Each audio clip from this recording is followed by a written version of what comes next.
So I remember as a 19-year-old, I just got back from a year of backpacking around Canada, and I decided to go to university. So I didn't really know what I wanted to study. So I took a few psychology units, and one of the first things we ever learned about, and the most interesting to me, was the concept of internal versus external locus of control. And that's what we're going to be talking about in today's episode.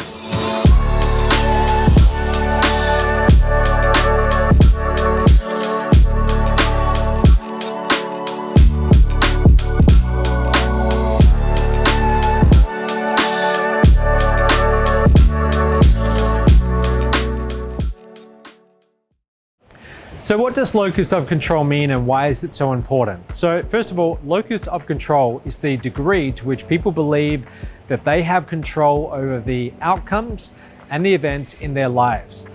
So someone with a strong internal locus of control, they believe that events in their life are a result of their own actions. So for example, if that person gets a promotion at their job, then they're going to believe that it's because of them. It's because they worked really hard, they showed up on time, they impressed their boss, they built the relationships.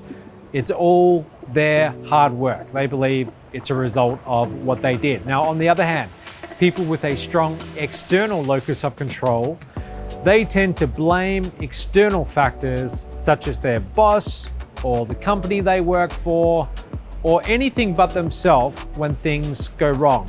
Now, this whole concept of locus of control, it touches every area of our lives. For example, money and wealth.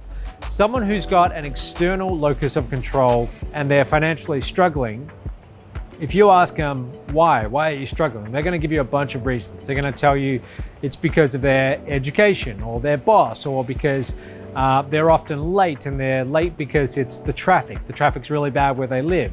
There's always a reason why, but it's outside of themselves. But someone who's got an internal locus of control, they will take full responsibility for their financial situation. So if they're not making good money, they know that it's them. They know they're doing something wrong. They will say things like, I've got to work harder. I've got to learn new skills. I've got to change this situation. But they believe that their level of wealth, currently what it is, it's because of them.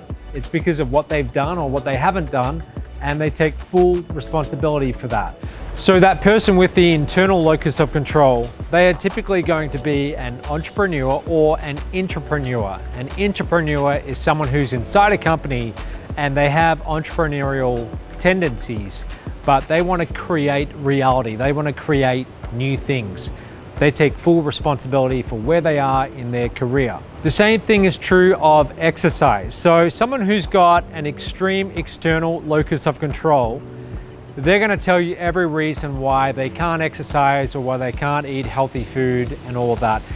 So for example, they might say, well, it's way too hot where I live to exercise. It's too hot, it's too uncomfortable. Or maybe it's too dangerous. It's too dangerous to go running down out in the streets, especially at night, so therefore I can't exercise. Or there's too many temptations with junk food. That's why I don't eat healthy. But you'll notice you've got incredibly fit, healthy people who don't have great gyms in their homes. They don't have access to really healthy food, but somehow, some way they always find a way to exercise and prioritize their health. Same with relationships. Someone who's always in bad relationships, often you will hear them say things like, oh, there's no good men out there, or there's no faithful woman out there, and they will generalize, and the problem is always with the other people. It's never with them. But someone who's got that internal locus of control, if they're having bad relationships, they might stop and ask the question, what am I doing to drive people away? Could I change a behavior that I have? Is there something that I can work on in myself to attract better and longer relationships? Now, in my last company, I had a very unique view of the two extremities of this scale. So I saw people on both sides. In that last company, I had an affiliate program where people could become an affiliate, promote products, and potentially make decent money. And it was really interesting because over the years I had people get started who had no background in what we were doing. They'd never done it before. Their previous jobs were in no way related. I saw a young guy, early 20s, didn't have the first clue what he was doing, go on to make millions of dollars. I saw someone who was from a heavy metal Swedish band, had no experience in the industry, go on to make hundreds of thousands of dollars. I saw lots of cases like that. But I also saw a lot of other people who, no matter how good their background was as to like what they had done in their careers, had a bunch of reasons why it couldn't work for them. So which is better, internal or external? You can probably tell that I favor internal locus of control. I believe that it leads to better outcomes in your life. The most important thing is to start to recognize and start to believe that you are more in control of where you are in your life.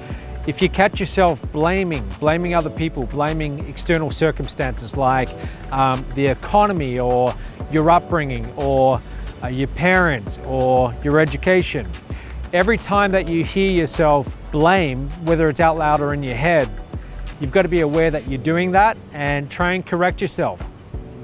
If you're not making enough money and you say it's because of the economy, catch yourself making that complaint and then ask yourself, is there evidence out there that suggests that that's not entirely the case?